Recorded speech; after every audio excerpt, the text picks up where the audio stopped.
Right? You may have heard of all those. A quick reflection on who they are, how do they look like, do they have 2 heads, 4 hands, 4 legs, and so on, right? Or do they still have a heart? That's also important to know. Are you interested? A quick reflection, because if we know whom we are going to lead, then we know how to lead them better. Yes? So this is Gen Z, who were born between 1966 and 2012. And a few characteristics that they represent. They never experienced a time without internet and social media. Yes, sir. How many of us in this room were born in that age group? Since you are born, you have been with internet. 2 hands. No, sir. Since you birth, no. Alright, which means many are in my age group, which is good news. Also, they owned a smartphone as the first cell phone for themselves. Alright? So we are knowing this generation, right? We know some of them, do we? We have only 4 here. Do you have some of them already working in your organization? Yes, sir. Yes, sir. Okay.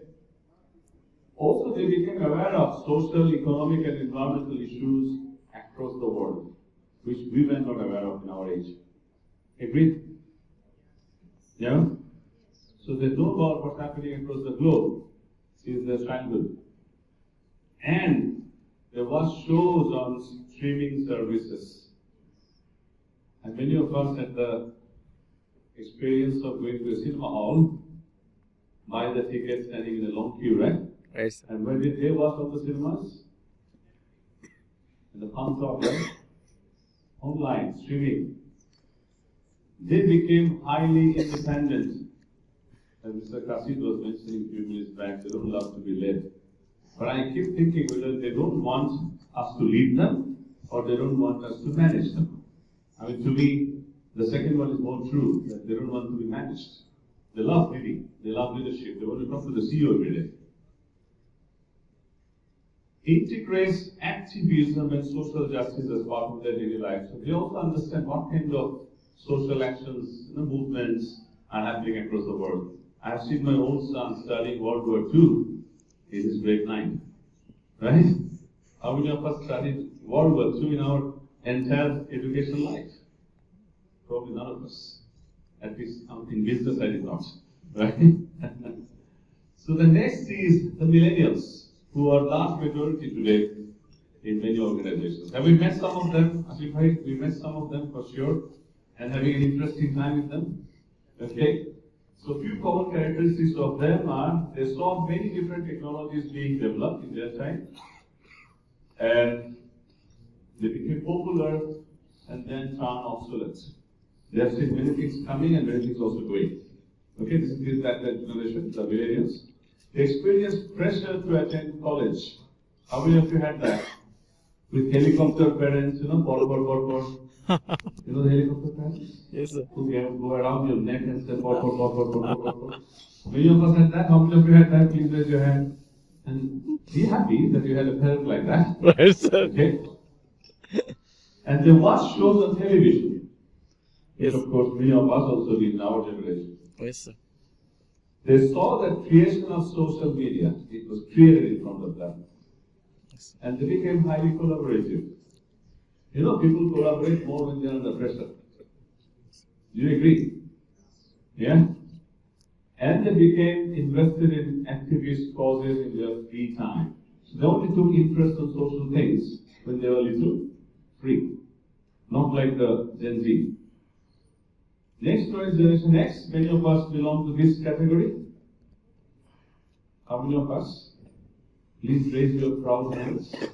Don't be shy. You're still very young. World Health Organization has changed the definition of young, right? Yes. You only get into middle age after the age of 65. So be happy. Isn't that a great news? We're still all young here. Okay. And this generation has interesting kind of features as well.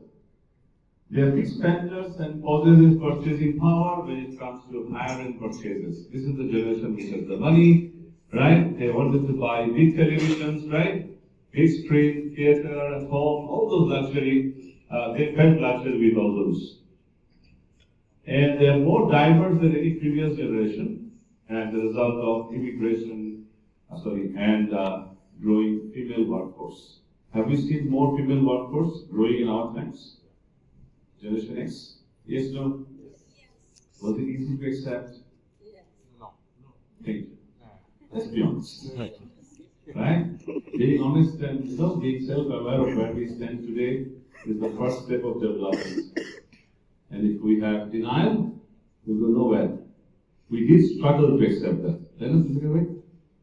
Many organizations struggle. Yeah? Female head of HR. What's wrong with HR? All the heads are female, right? We have seen that in our time. And we're still learning. Are you annoyed with me? I'm just, advocating on behalf of all Gen X people.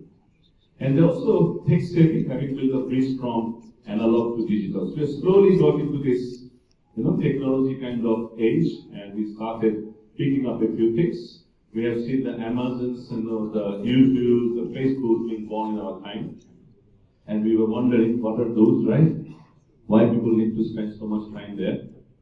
I spoke at another place today and I said, there's an interesting statistic that came out recently. A rickshaw puller in Bangladesh spends about 2 hours on the social media every day. So see how the lifestyle has changed. Alright? 2 hours in his life is very valuable to earn living, right? Right, sir. But he now has got into a lifestyle that he spends 2 hours in social media. Social media. Anyway, let's talk about our future employees. In the prime of their working lives and highly invested in their jobs. So this generation is at the peak of their working life now. Yes, no? They're all managers, general managers, directors, earning a lot of money and so on. So, interesting similarities between Gen Z and the millennials, because this is going to be the biggest crowd in every organization in less than 10 years' time. We should ask ourselves, those Gen X people, if we are ready to welcome them. We are already struggling, right? So here's an opportunity for us to reflect and realize, I'll probably ask ourselves the question, is it that we want them to change for us, or is it time that we change for them?